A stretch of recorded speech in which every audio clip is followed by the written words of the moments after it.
What you're hearing right now is a loop captured in the Hologram Microcosm. It's a mix of mostly dry guitars, heavily processed guitars inside of the microcosm, as well as an external synth bass captured in that same loop. It all runs into a stereo reverb in the Chroma console and then goes straight to our DAW.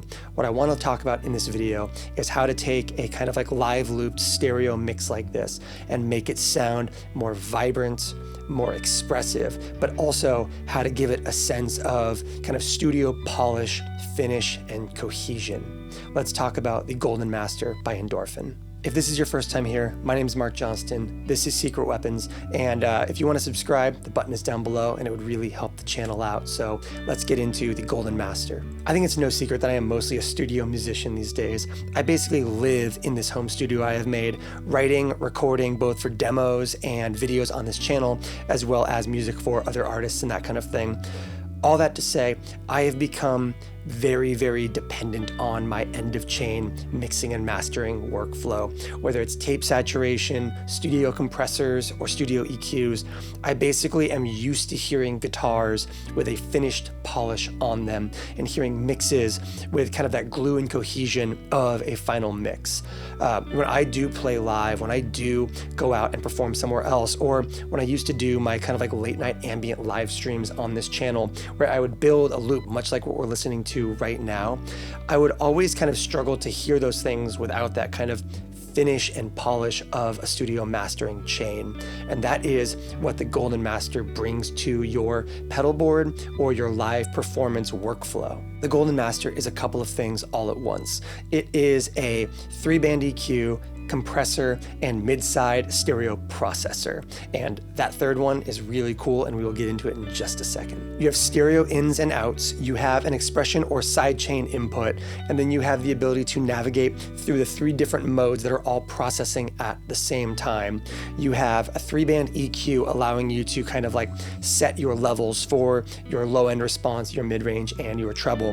You have a compressor in here, and by the way, that compressor, once again, applies separately to your low band, your mid band, and your high band. And then you have mid-side stereo processing, which basically lets you take each of those 3 bands and either collapse them down to mono or accentuate their stereo image. And you may be thinking, why do I want to do that? And the answer is, if you listen to most of your favorite mixes, records, that kind of thing, almost always bass, kick, any really low frequencies tend to be very centered to your mix, allowing kind of the mids and the highs to kind of blossom out to the left and right channels. This serves a couple purposes. One, our ear just likes the sound of high-end stuff being more spread out, and there's a better weight to a centrally located low frequency. But also, in a stereo mix, if you're using this in a live environment, your low-end stuff going to 2 separate speakers with kind of different audio information on both sides can result in it kind of phase canceling itself out in a live context. And being able to kind of process your low-end down to mono is incredibly useful for avoiding phase issues in the low end of your mix. And with that compressor, you also have a threshold, you have an input gain and a master volume, as well as VU meters along the top of the pedal to measure both your input gain and your output gain depending on how you have the pedal configured. And what all that means is you can take something like the mix you're hearing right now, where all of it is in basically a 2-bus, just like a left and right channel with all of the low end, mid-range, and treble information all existing in one kind of like stereo image. And you can do surgical work on that. In this video, we are going to collapse that low end down to mono in a way that doesn't feel like you're carving anything out of your mix. We're going to accentuate that high end and give it a little bit more breathing room and air in the mix. We're going to make it sound more alive, and we're going to offer just that right amount of compression to your mid-range to kind of make the mix feel glued together. It's also a great way of taking your mix and fixing loudness, making sure that you are either compensating down to avoid clipping or kind of bringing your level up so that you're hitting your preamps for your mix or your PA or whatever in a really healthy way. And of course, Endorphins is doing all of this in this device at 96 kilohertz sample rate, 24-bit resolution. It just sounds great, which is quite nice. This thing also has multiple presets in it. So if you have certain kind of snapshots of mixes that you want access to, you have those. You can also mute individual frequency bands so that you can kind of like focus in on just your lows and fine tune that without hearing your mids and your highs, so that you can get it just right before bringing those other ones back in. You can also do things like bypass the compressor on entire bands, allowing certain frequencies to kind of like live unencumbered by compression, while also being able to do either gentle or pretty aggressive surgical compression on other frequency bands.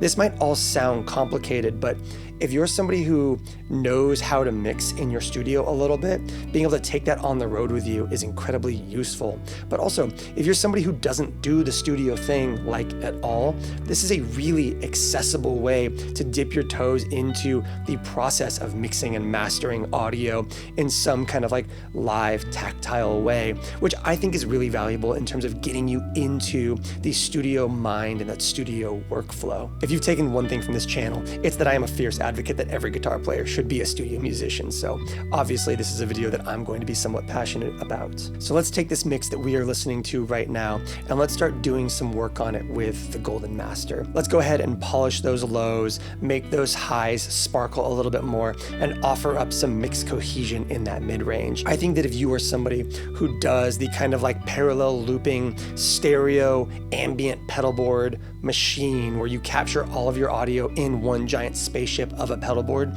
this is the kind of device that you need to really take that sound and offer it a lot of polish and a lot of kind of level up excellence. So let's get into it. Let's give it a listen.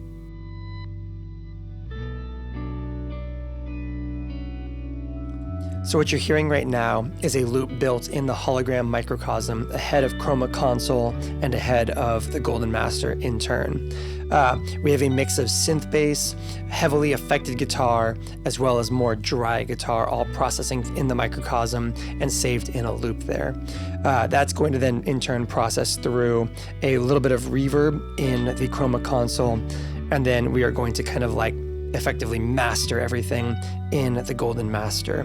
To understand what we're doing with this device as we kind of build out a much more robust sound from this loop, we're going to break it up into a series of pieces. You have your kind of like overall explanation of how the pedal is laid out and the functionality within it. Next up, we're going to look at this top row, your volume and your input gain, namely, as well as understanding this VU meter right here. And from there, we will then kind of look at the rest of this pedal by way of the three modes right here: EQ, compressor, and mid-side compression, or mid-side processing. We have the device set up right now so that the compressor is bypassed across all three bands, and the EQ and the mid-side processing should be completely neutral when we engage the device. So let's get into it. So we have our input gain at 0, which means we are adding no additional gain as we hit the front of the pedal. And then we have our volume maxed out, giving us about unity right now. And that's because we are not actually using any compression or any other processing. We're not boosting any frequencies, that kind of thing.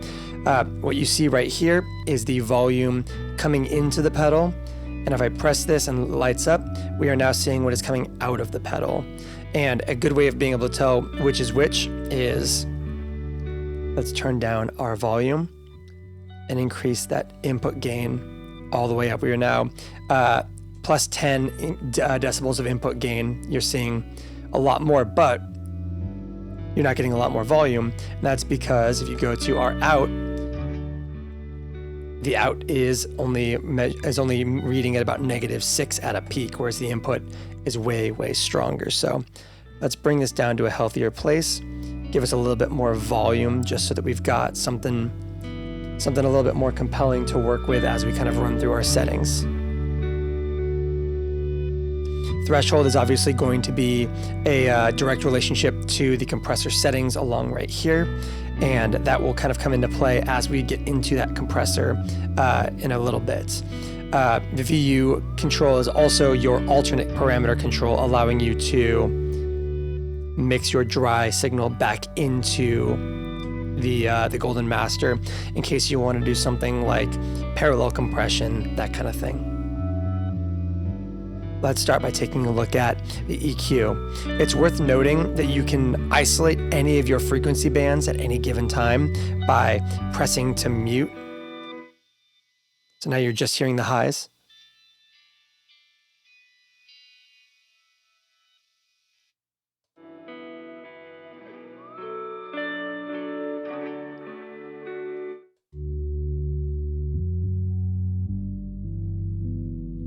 Which can be really cool as well. For kind of creative choices in being able to cut major parts of your frequency out at any given time. Your low band is going to cover basically 20 hertz to 300 hertz.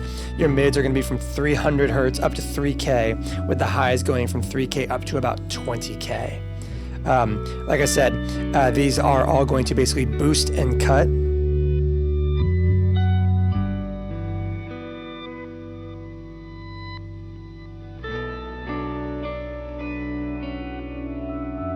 Very gently, very effectively, which is nice. On one end, you can cut by up to 20 decibels down, and you can boost up to 8 decibels up. So your ability to subtract is a lot stronger than your ability to add frequencies.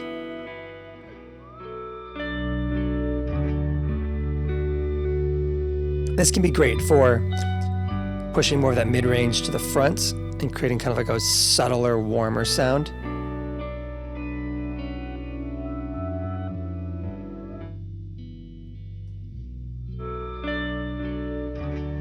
Or something that kind of sizzles, a lot of lows, a lot of highs, being able to cut that mid a little bit.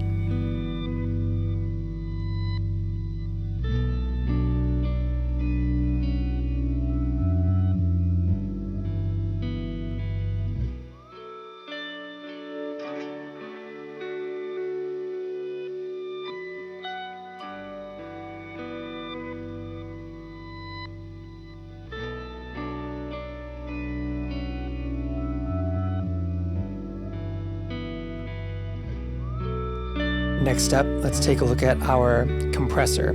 So we've reset our 3 bands back to basically noon so that we're kind of keeping it as subtle, as kind of like as transparent as possible. And then, like I said, we'll go back at the end and really dial up a sound. So let's take a look at the compressor here. We are not currently compressing at all. Let's bring our input gain back down. We are currently not compressing anything because each of these also has a secondary press and hold function. You can at any time press to mute any of these frequency bands, but by pressing and holding on them, you actually are able to kind of put them into the compressor itself. So you could do something like leave the bass totally uncompressed, or leave the mids completely uncompressed instead.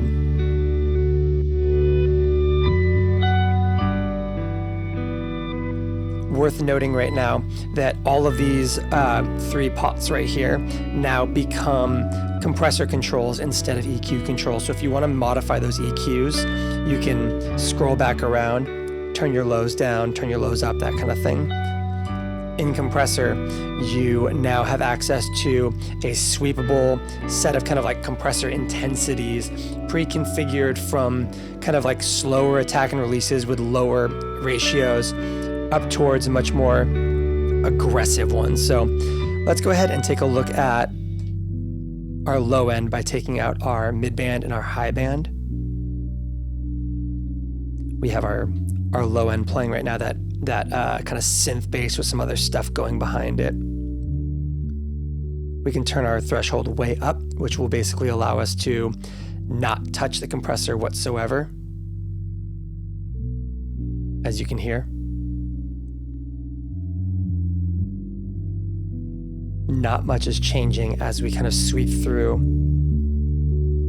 that, but because obviously we are peaking at about -3 decibels right now, and our threshold is up at +10. But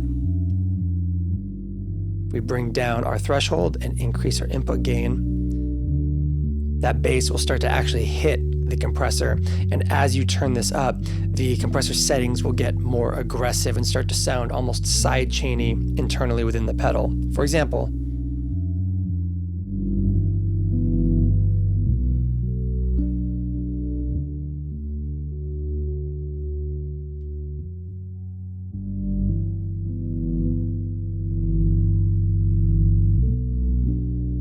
let's look at the output.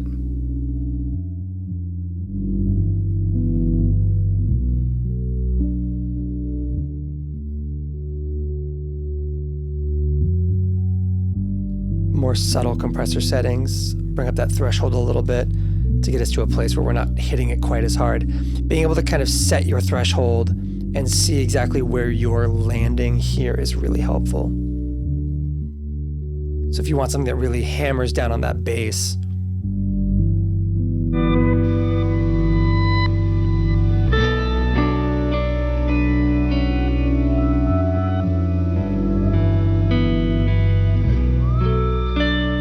with a much smoother setting on that bass compression so that it's not quite so pumpy for the genre that we're kind of swimming or drifting wearily along in. Create a little bit more presence and control for those mids. And you can really kind of like junk up your highs, but I like subtle high compression and subtle low compression.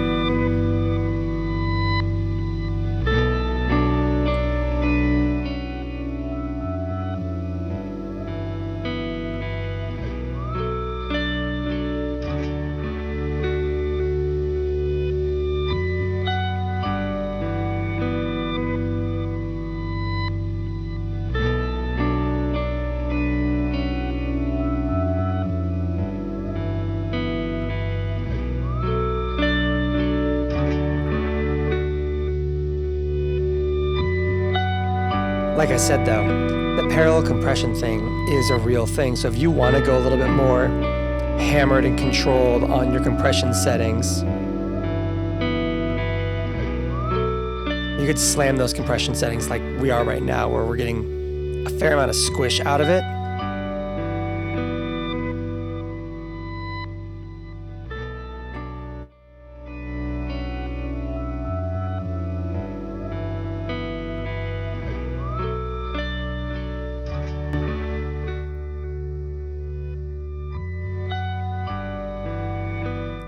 So you get your totally unaffected sound.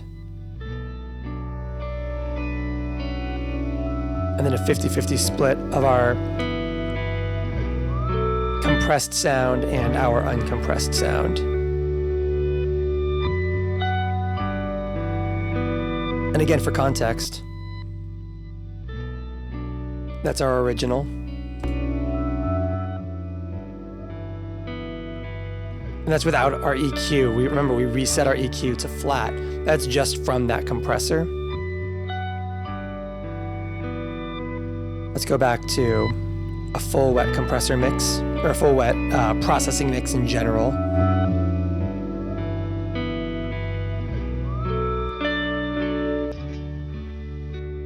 And take our compressor back out and step up to what I think is the most compelling thing in this device, which is going to be mid-side compression.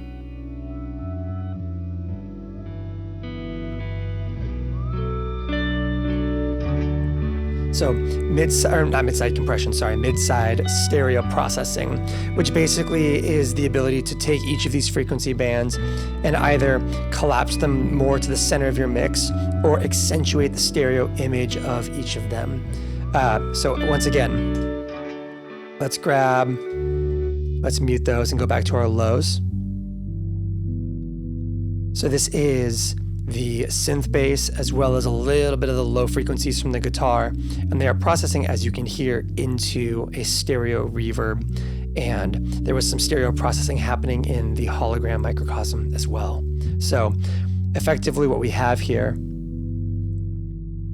is the ability to take those low frequencies and focus them down to the center channel, or really let them kind of like live in those like super wide channels. For live applications running through stereos, kind of like PA systems and everything, there's a lot of good reasons not to do this, including the ability for your bass or your kick drum to basically phase cancel itself in a wide stereo environment. And from a kind of like in the studio mixing perspective, a good rule of thumb is to have your low frequencies centered in your mix and to kind of let the other stuff really spread out to the wings. So we've got our mid-range, our mid-band, collapsed down to center.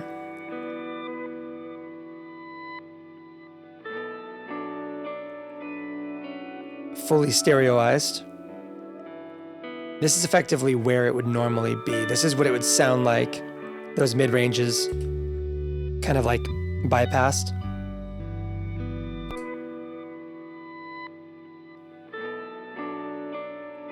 Accentuate them out a little bit further.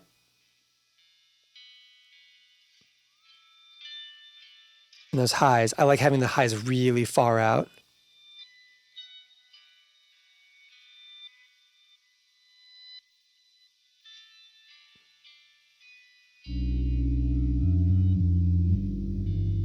You can hear, even just with those two bands, no mid-range whatsoever.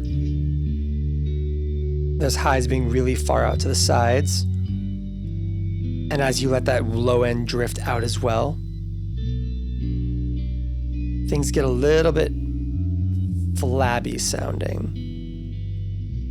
So what I like to do is kind of like progressively go from total mono to kind of wide to really wide. So let's reset all three of them to noon, bring them all in, and then kind of start to really focus what frequencies should sit where in our stereo field.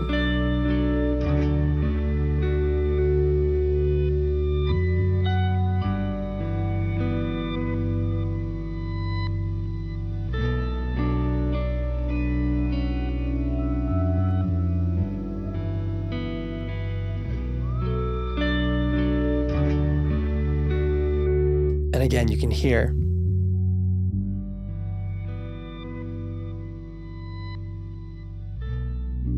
that wet dry mix. So we set our lows to the center, our mids out, and our highs way out. And let's kind of like sweep from our original to this kind of final version slowly so you can really hear what's being done.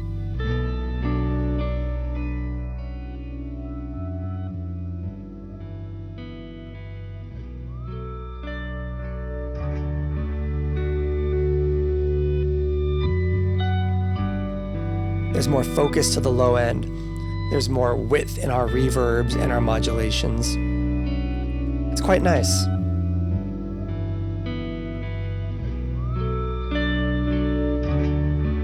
Reset them all back to where they were. And now let's go ahead and do the whole thing as one kind of like cohesive mix, starting from the beginning, working our way up, and then fine tuning as we go. So I'm gonna go off mic here, and we're just gonna kind of like listen to the mix as it kind of blooms and progresses from its original sound here. And we're gonna build it out. So enjoy.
Okay, now that we have run through everything and taken something like that ambient live pedalboard workflow and made it sound a little bit more polished, I want to try something a little bit weirder. We're going to take the song from my last video on this channel, my Mercury X video, which had a mix that I felt sounded really, really great, and we are going to kind of zero out the entire mix bus on that track. We're going to get rid of my tape saturation, my compressors, my mastering EQ, all of that stuff, and we are instead going to run that out to the Golden Master and then back into the system. And as the track plays, I'm just going to tweak knobs and see how dialed we can get that whole mix, drums and everything, with just the Golden Master. Let's find out if that works.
If you made it to the end of this video and you heard both implementations of the Golden Master, I would love to know what you think, both of this as an approach as well as this as a device, in the comments down below. Once again, if you haven't subscribed and you made it this far into the video, I think you might like what we do around here, and I would love it if you would stick around and hit that subscribe button to help the channel grow. So until next time, thanks for watching.